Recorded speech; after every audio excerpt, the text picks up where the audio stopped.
What's up YouTube? Jeff back again from dopetechdaily.com. Today I'm bringing you guys a special video, talk about one of my favorite smartphones of the year.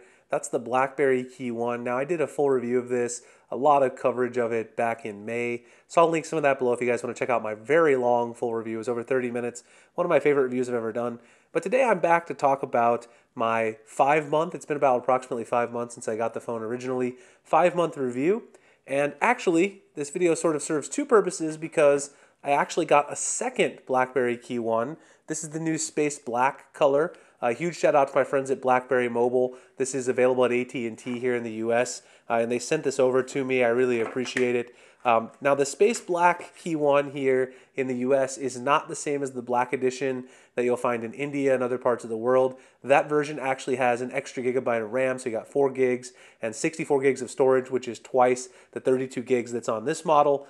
This model is actually just a black version of the standard Blackberry KEYone that we got here in the US originally. So here's my unlocked silver model, the one that I had originally that I reviewed, and this is the space black model. Personally, I think the black just looks so much nicer, much sleeker. I really love it. Again, I've been carrying the KEYone as my main work phone for a while. You've got a little silver accent there on the button. I'm a huge fan. Overall, you can see the black just encases everything. And so what I wanted to do today is I got this phone in, the space black model, last week on Friday, and I've been using it now for about 4 days. So I wanted to give you guys a comparison of the brand new, fresh out of the box Blackberry KEYone, the black model, to my silver model that I've been running here for the last 5 months, and just tell you, some of the similarities and differences, basically how the battery life has held up over time, and all that sort of stuff on the silver model. So as usual, I've got a little keep document, very simple outline today. I want to talk about 5 things. The first thing being the battery life. So when I originally reviewed the KEYone back in May, I said that the battery life on this phone is by far one of the best that I've ever seen from an Android device, and that's no different now. The silver model, I've still been able to get between 5 to 7 hours of use, just depending on screen on time. I'm talking about screen on time there. And the standby time is just amazing as well. So here you can see the projected time remaining, 4 days left. I've been using this one a little sparingly because I've been using the black model mainly at work the last 4 days. And this one just gets really crazy good standby time. Probably 6 hours on average screen on time. Very impressive. So unless you're doing like some heavy gaming or something, which most people aren't really doing on the KEYone probably, play Pokemon Go and I play Super Mario Run, stuff like that. But unless you're doing some really heavy gaming, you're going to get amazing battery life. Pretty much the same on the Space Black version. I've been using it for the last 4 days, and I've been getting on average about 6 hours screen on time, mainly using it for emails, YouTube notifications, all that sort of stuff as a business phone, setting up the BlackBerry Hub, and using it for calendar appointments and all that sort of fun stuff that the BlackBerry is really designed for and really good at. So definitely the battery life has held up over time. That was one of the things I was worried about, and one of the things you should be worried about when you get a phone. Is it going to degrade over time? The answer in this case, absolutely not. I've seen very little difference between my silver KEYone that I've used so long and the brand new one that's fresh out of the box. There really isn't much difference in the battery life.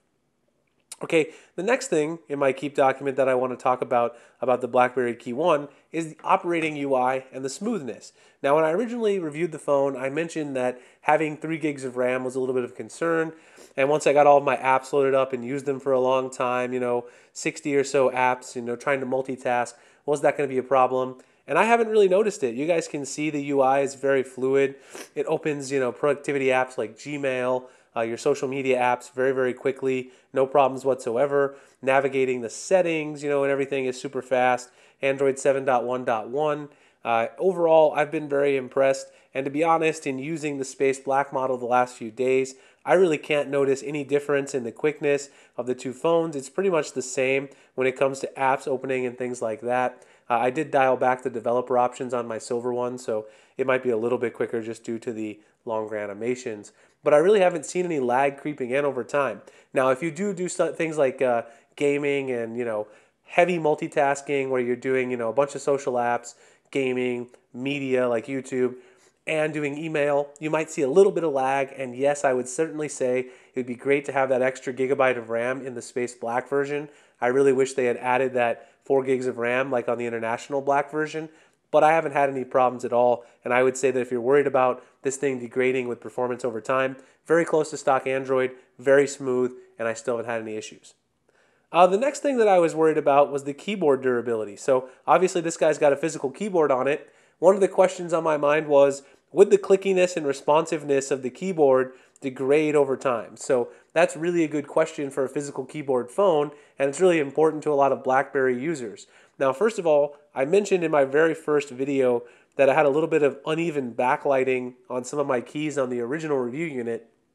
That certainly seems to have been fixed on the new unit, on the Space Black, much more evenly lit. And also, in using the Space Black version, I can certainly notice a little bit of extra response when I'm typing on this keyboard versus the silver one, but it's certainly not a lot. So when I'm typing on the Space Black keyboard, there is some more feedback because it's fresh out of the box. Obviously, I haven't pressed the keys as much. I really put a lot of work in on this silver one, typing out work email and stuff like that. So certainly that makes sense, but it's certainly not to the level where I can't use the silver keyboard. It's sort of gotten, broken in with my fingers in mine and my typing patterns. So I wouldn't say that's necessarily a bad thing. The keys aren't mushy or anything like that, which I think a lot of people are worried about. The responsiveness hasn't degraded that much, but of course there is some difference between a brand new one and one that I've been using for 5 months. Not a problem for me though. Updates, how's BlackBerry been with the updates? It really depends on the model, but for the unlocked model, they have been rolling out updates. And on this at&t Space Black variant that I just got, I did get an update right out of the box that got me the September security patch. They did confirm that the Blackberry KEYOne will receive Android Oreo. They haven't given a timetable yet, but if you have the KEYOne, you can be sure of that. I put that wallpaper there to remind me. You guys can see that I didn't update this one on purpose just because I wanted to see if there was any noticeable differences between the two software versions that I'm running on the two different phones. You can see if we go in here on my unlocked model and on my at&t model, they're both running 7.1.1, but they are running different build numbers. Obviously, I didn't update the unlocked model. You will also notice there's a slight difference in the color temperature on the two displays and a little bit the auto brightness sensor. I did notice that. That happens with different displays, different phones. It's not really a huge deal. If you set them side by side, obviously you notice the brightness sensor and a little bit of the color temperature, but something I don't notice when using one phone or the other. And like I said, the difference between these two build numbers, the actual smoothness and opening apps and navigation and things like that, using the hub, there's really been no difference for me in the UI navigation. And then the final thing, which I mentioned in my original review that I was concerned about, are accessories. So would BlackBerry or third parties support accessories on this phone? And the answer is not really. So this is the only thing that I've been a little disappointed with. There haven't been a lot of cases, especially third-party cases, for the BlackBerry KEYOne. I actually did a video showing off my favorite cases for the KEYOne, and those are the Incipio cases for the BlackBerry KEYOne. So the Incipio cases, I'm a pretty big fan of those, especially these one-piece cases, because I don't like folio cases. I know a lot of BlackBerry fans do, but I don't. This is just a one-piece hard shell case, gives you knife protection, protects the camera and everything. And Incipio's got quite a few cases that you can buy, but they're really the only major manufacturer I've seen that's made really high-quality cases. Now, there are some first-party cases from BlackBerry, but those are kind of difficult to come by, to be honest. I tried to order the first wave, and even now they're occasionally out of stock on Amazon. I've been meaning to get some of those so I could do a review for you guys, and if I get a chance, I will get some of the first-party holsters and some of the other folio cases. Maybe I can get a few from BlackBerry just so we can take a look at those, because I haven't had a chance yet. Anyway, after 5 months, I would say this is still an amazing phone. If you're looking for a business phone, productivity phone, or just a secondary phone that's got a really cool feature, that being the keyboard, which you can use as a trackpad, shortcuts, it's just a different kind of phone than your everyday Android phone that you're going to get with no bezels and a big screen. And I love it. I've gotten used to the physical keyboard, and personally, I'm a huge fan. So especially if you love great battery life, you're going to get amazing performance out of this phone. All right, guys, so again, I'll link my full review originally down there if you want to know more about camera and all that kind of stuff. Just wanted to update you on the things that sort of change over time, give you an idea of what's going on. If you guys enjoyed the video, please like and subscribe. You can find me at dopetechdaily.com, Google+, Instagram, and Twitter. The links in the description. Also hit the notification icon so you can be notified of future videos. I appreciate you guys checking out this one, and I'll certainly see you guys in the next one. Thanks a lot for watching.